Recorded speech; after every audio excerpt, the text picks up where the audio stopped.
రాయచోటి పట్టణంలో మత కలహాలని రెచ్చగొట్టే విధంగా కొంతమంది ఆకతాయిలు, బోత్ హిందువులు మరియు ముస్లింలు రెండు వైపులా కూడా వీరభద్రస్వామి పారువేటి ఉత్సవం ఊరేగింపులో భాగంగా అటుగా వెళ్తున్నప్పుడు కొంతమంది వివిధ సంఘాలకు చెందిన వాళ్ళు, ఒక సంఘం ఒక పార్టీ అని చెప్పడానికి లేదు, వివిధ సంఘాలకు చెందిన హిందువుల తరపు కొంతమంది దాంట్లో చేరి కొన్ని నినాదాలు చేయటం, అదేవిధంగా టానా జంక్షన్ దగ్గర ఉన్న మసీదు నుండి కూడా సుమారు దాదాపు ఒక 500 మంది, వారిలో కొద్దిమంది పేర్లు చెప్పదలుచుకోలేదు, వారు కూడా ఆకతాయిల మాదిరి పిల్లల్ని వేసుకుని కుర్రవాళ్ళను వేసుకుని అక్కడ చేరి హిందువులను కూడా రెచ్చగొట్టే విధంగా బిహేవ్ చేయటం, అదేవిధంగా అక్కడ అదే సమయానికి మా వాళ్ళు విధులు నిర్వర్తిస్తుండగా వారి విధులకి ఆటంకం కలిగించే విధంగా బిహేవ్ చేస్తూ పోలీసులను కూడా కొట్టేదానికి వాళ్ళు రావడం జరిగింది. ఎంతో సమయం మనం పాటిస్తున్నా కూడా దాదాపు 2 గంటల పాటు మా ఉన్నతాధికారులు, ఈవెన్ ఫర్ దట్ మ్యాటర్ నేను కూడా స్వయంగా అక్కడ ఉండి పర్యవేక్షిస్తుండగా కూడా వారిని ఎంత బతిమాలినా అక్కడ నుండి వెళ్లకుండా అక్కడే ఉండి పోలీసుల సమయాన్ని అలుసుగా తీసుకుంటూ పోలీసుల్ని, అదేవిధంగా అక్కడ ఉన్న ఇతర మతస్థుల్ని కూడా రెచ్చగొట్టే విధంగా గుంపు కింద చేరి దాడి చేయడానికి ప్రయత్నించడం జరిగింది. వారిని వారిస్తుండగా సబ్సిక్వెంట్గా చిన్న చిన్న గుంపుల కింద విడిపోయి సందుల్లోకి వెళ్ళి రాళ్ళు రువ్వటం జరిగింది.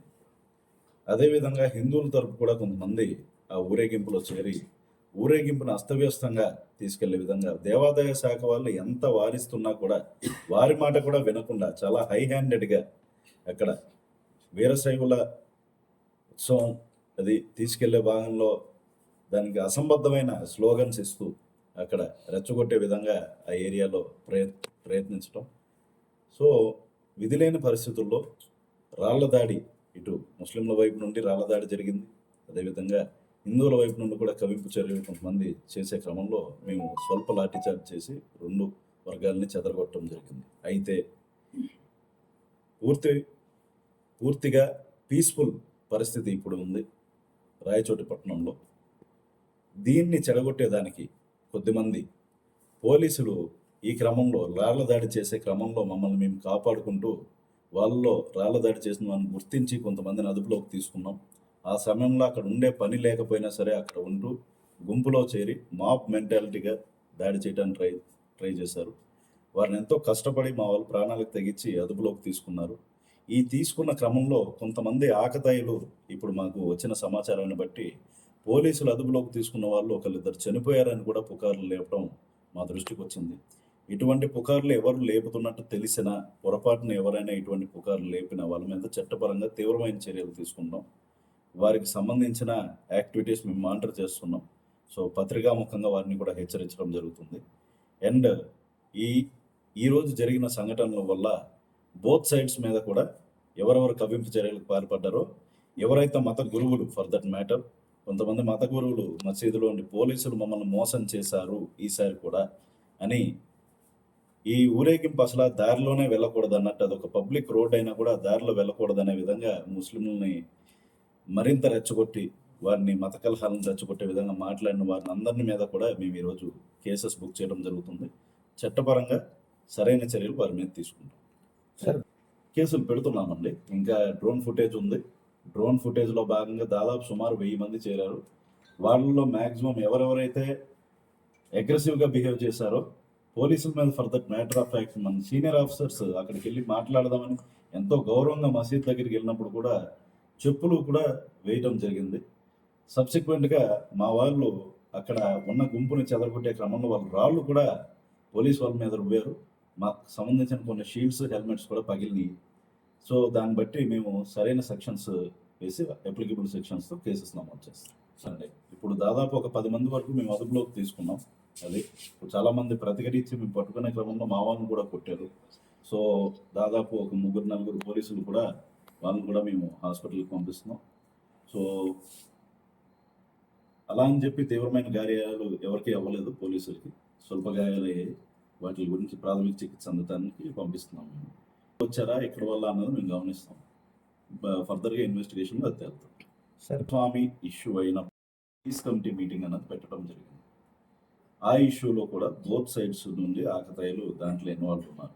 అయితే రెండు వైపుల మత పెద్దలు మా దగ్గరకు వచ్చి రిక్వెస్ట్ చేసి వారిని ఒకరినొకరు కన్విన్స్ చేసుకుని వాళ్ళంతట వాళ్ళు మాకు ఎటువంటి ఫిర్యాదులు అందించకపోవడం వల్ల లాస్ట్ టైం మేము కేసెస్ కట్టలేదు. అయితే దాంట్లో ఇన్వాల్వ్ అయిన ప్రతి ఒక్కరిని మేము గుర్తించే క్రమంలో ఉన్నాము. చాలామందిని మెజారిటీ పర్సన్స్ని గుర్తించాం. డ్రోన్ ఫుటేజ్ అందులోనూ చీకట్లో అది తీసినందుకు కారణంగా కొంతమందిని ఇంకా గుర్తించడానికి టైం పడుతుంది. But majority people we have identified. వాళ్ళు ఈసారి కనుక ఉన్నట్టయితే కంపల్సరీ వాళ్ళ మీద ఆ ఫుటేజ్ కూడా జడ్జ్ చేసి కోర్టు వారికి ఇచ్చి పెట్టడం జరుగుతుంది. అనేది ప్రజల్లో డిసిప్లిన్ ఉన్నటువంటి సెల్ఫ్ డిసిప్లిన్ అనేది శాశ్వత పరిష్కారం. సెల్ఫ్ డిసిప్లిన్ రాకపోతే పోలీసులు దాని మీద తగు చర్యలు తీసుకుని ఆ డిసిప్లిన్ అన్న సొసైటీలో ఇన్స్టిల్ చేయాల్సి ఉంటుంది. ఆ చర్యలు మేము తీసుకుంటాం. నైట్ టైం యూత్ చాలా వరకు అది తగ్గు ముఖం పట్టింది. అలా అని చెప్పి పూర్తిగా ఆగిపోయిందని నేను చెప్పను. ఎందుకంటే మా దగ్గర ఉన్న లిమిటెడ్ మ్యాన్ పవర్, లిమిటెడ్ రిసోర్సెస్లో ఎంతవరకు మేము చేయగలుగుతున్నామో అంతవరకు చేస్తున్నాము. బట్ ముందర ఈ పరిస్థితిని గమనించి ఆ జంక్షన్లో కానివ్వండి, ఇతర ప్లేసెస్లో కానివ్వండి, ట్రబుల్ మాంగర్స్ ఎవరున్నా సరే రాత్రిపూటలు ఇష్టం వచ్చినట్టు తిరుగుతూ ప్రజలకు సంబంధించిన అట్మాస్ఫియర్ని, సింపుల్ అట్మాస్ఫియర్ని చెడగొడుతూ ఉంటే దాని మీద కంపల్సరీ మేము చర్యలు తీసుకుంటాం. దాన్ని పురస్కరించుకుని కొద్దిగా వాళ్ళకి సమయం ఇచ్చిన మాట వాస్తవమే. అయితే ఈ సందర్భంగా గొడవలు జరిగిన సందర్భంగా అక్కడ ఆ విధంగా షాప్స్ లేట్ నైట్ వరకు ఉండటం, అక్కడ జనాభా గుమికొట్టడం కూడా ఒక కారణం కింద గమనించాం. కాబట్టి ఇప్పటి నుండి వాటిని సరైన సమయాన్ని క్లోజ్ చేపిస్తాం. సార్ బెస్ట్ సార్ ఇప్పుడు నైట్ డ్యూటీ చేసే వాళ్ళు కానిస్టేబుల్ ఉండాలి కదా సార్, కొద్దిగా అది కూడా బేసిక్ చెప్తాను. కానిస్టేబుల్ విధులను సరిగ్గా నిర్వహిస్తున్నారా లేదా అన్నది that assessment that can be better done by the concern inspector. అదే సో సక్రమంగా నిర్వర్తిస్తున్నారా లేదా అన్న దాని మీద మేము ఎప్పటికప్పుడు పీరియాడికల్గా రివ్యూస్ తీసుకుంటున్నాం. మీరు చెప్పారు కాబట్టి ఇంకొద్ది డీప్గా దాన్ని వెరిఫై చేసి ఇంకెక్కడైనా ఎక్స్ట్రా మ్యాన్ పవర్ ఇస్తే ఇంకా బెటర్గా సిచ్యువేషన్ ఉంటుందా అన్నది మేము చూసుకున్నాం. రాయచోట్లో ఈరోజు జరిగిన అల్లర్లను దృష్టిలో పెట్టుకొని టౌన్లో కొన్ని ప్రత్యేకమైన ప్రాంతాలు, ముఖ్యంగా టానా జంక్షన్, అదేవిధంగా చుట్టుపక్కల కొన్ని సమస్యాత్మకమైన ప్రాంతాల్లో 144 సెక్షన్ అనేది మేము విధించడం జరిగింది. ఈ 144 సెక్షన్లో భాగంగా దైనందిన జీవితానికి అంటే రెగ్యులర్గా మసీదుకి వెళ్ళే వాళ్ళని, ఇటువంటి వాళ్ళని ఎవరిని కూడా ఇబ్బంది పెట్టడం. అయితే ఎక్కడైనా సరే పోలీసు ఆదేశాలను బేఖాతరు చేస్తూ గుంపులుగా చేరి వారి విధులకు ఆటంకం కలిగించిన పరిస్థితుల్లో అయితే compulsory severe and strict cases book చేయడం జరుగుతుంది. అంతేకాకుండా ఈ ఇన్సిడెంట్ని ఉద్దేశించి ఎవరైనా చనిపోయారనో లేకపోతే తీవ్రమైన దెబ్బలు తగిలిన ఇటువంటి పుకార్లు కనుక లేపితే వాళ్ళ మీద కూడా పుకార్లు జనరేట్ చేసినట్టయితే వాళ్ళ మీద కూడా ఎంతో సివియర్ టర్మ్స్లో వాళ్ళ మీద యాక్షన్ తీసుకుంటాం. ముఖ్యంగా నేను ఈరోజు చెప్పదలుచుకుంది ఏంటంటే ఎవరికి దీంట్లో సివియర్ ఇంజరీస్ ఏమీ కాలేదు, both from sides of police and also from sides of citizens. మేము స్వల్ప లాఠీచార్జ్ చేసిన మాట వాస్తవం. We used proportional force as per the necessity of situation. సమయానుకూలంగా దాదాపు 2-3 గంటలు మేము సమయం పాటించి ఎంతో నచ్చజెప్పడానికి ప్రయత్నించిన తర్వాత విధి లేని పరిస్థితుల్లో మేము స్వల్ప లాఠీచార్జ్ చేయాల్సి వచ్చింది. దాంట్లో భాగంగా లాఠీచార్జ్ చేసినప్పుడు కొంతమందికి దెబ్బలు తగలడం అన్న సహజం.